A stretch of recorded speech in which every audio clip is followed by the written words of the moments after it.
یہ ہم کیسے ثابت کر سکتے ہیں کہ قرآن مجید اللہ تعالیٰ کی طرف سے نازل ہوا ہے؟ آپ کبھی خالی ذہن ہو کر صرف ایک سوال اپنے سامنے رکھیں.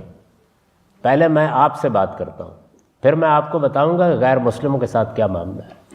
صرف ایک بات اپنے سامنے رکھیں، اس دنیا میں اس وقت 10 نہیں 20 نہیں کروڑوں کتابیں موجود ہیں، اور 1 2 نہیں، دنیا میں بے شمار اہل علم پیدا ہوئے، ہر فن کے ماہرین پیدا ہوئے ہیں.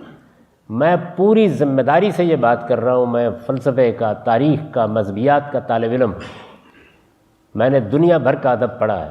میں آپ سے عرض کرتا ہوں کہ کسی کتاب اور کسی شخص کی عمر 100 سال سے بھی زیادہ نہیں ہوئی. جانتے ہیں اس کا مطلب کیا ہے؟ یعنی 40-50 سال بھی نہیں گزرتے کہ یہ واضح ہونا شروع ہو جاتا ہے کہ آدمی نے یہاں غلطی کی تھی، کتاب میں یہ معلومات ٹھیک نہیں ہے، اس میں یہ دعویٰ ٹھیک نہیں کیا گیا تھا، اس میں یہ بات صحیح نہیں بتائی گئی تھی. یعنی 50 سال بھی نہیں گزرتے.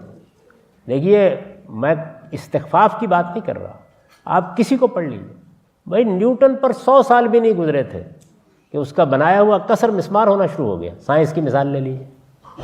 علامہ اقبال نے اپنے جو خطبات لکھے ہیں وہ بڑے لوگوں میں سے ہیں. یہ 1928 کے قریب خطبات دیے ہیں انہوں نے. میرے ساتھ آ کے مل کے پڑھ لیجئے، آپ کو معلوم ہو جائے گا کیا کیا چیزیں غلط ہو گئی، کن کن چیزوں کے بارے میں معلومات میں نقص تھا، کیا چیزیں جن پر تنقید ہو گئی ہے. تو جب آپ قرآن مجید کو پڑھیں تو دنیا کی کتابوں کے بارے میں اور ان کی زندگی کے بارے میں یہ جان کر ذرا پڑھ کر دیکھیے، اور پھر اس کتاب کی کسی ایک چیز کو مار کر دکھائیے.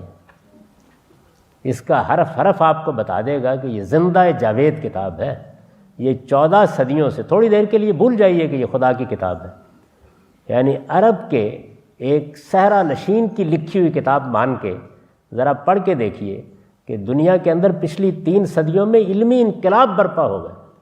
پرانا علم مر گیا، وفات پا گیا. یہ کتاب کھڑی ہے، اور یہ کتاب حرف حرف کے ساتھ کھڑی ہے.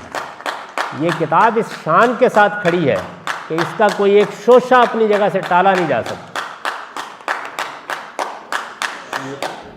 سوال ہے اور کہ اسی طرح سے آپ اس کتاب کا انٹروڈکشن کرائیے. میں نے ڈاکٹر شہزاد سلیم صاحب سے بھی کہا ہے کہ میں نے جو تفسیر میں انٹروڈکشن لکھا ہے قرآن کا، یہ اس کو ذرا ایکسپینڈ کر کے ذرا تفصیل کے ساتھ انگریزی میں بھی لکھ دیں آپ کو. وہ انٹروڈکشن 2-4 صفحے کا قرآن کا، خود بھی پڑھیے قرآن کیسی کتاب ہے.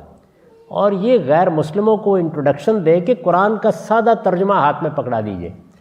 آپ کو ثابت کرنے کی ضرورت نہیں ہے، یہ ہر سلیم الطبع انسان پہ خود ثابت کر دے گا یہ کیا ہے. آپ دے کے آ جائیے، بس اس سے زیادہ کوئی ضرورت نہیں.